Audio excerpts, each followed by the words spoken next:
शिवरायांनी शून्यातून स्वराज्य निर्माण केलं, त्यांच्या कार्याला आज उजाळा मिळावा म्हणून आपण ही शिवजयंती साजरी करत आहोत.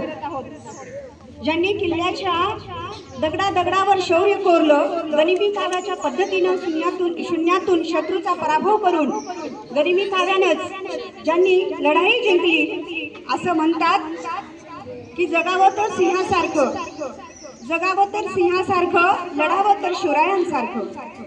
जगावं तर सिंहासारखं, लढावं तर शिवरायांसारखं, आणि शिकावं तर डॉक्टर बाबासाहेब आंबेडकरांसारखं, आणि शिकावं तर डॉक्टर बाबासाहेब आंबेडकरांसारखं. अशा या जयंतीनिमित्त आपण असं काहीतरी आपल्या मनामध्ये उराशी बाळगून प्रेरित व्हावं आणि आपला उत्कर्ष करावा. ही खरी जयंती साजरी केल्याचं आपल्याला फळ मिळेल. आता ज्या दोन मुलींनी भाषणं केली त्यांचं तर खूप खूप कौतुक आहे.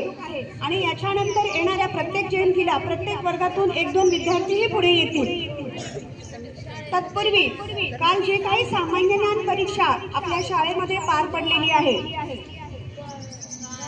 त्या परीक्षेमध्ये प्रथम, द्वितीय आणि तृतीय क्रमांक मिळवलेल्या उत्कृष्ट अशा विद्यार्थ्यांचा इथं बक्षीस देऊन सन्मान होणार आहे, अगदी मान्यवरांच्या शुभ हस्ते.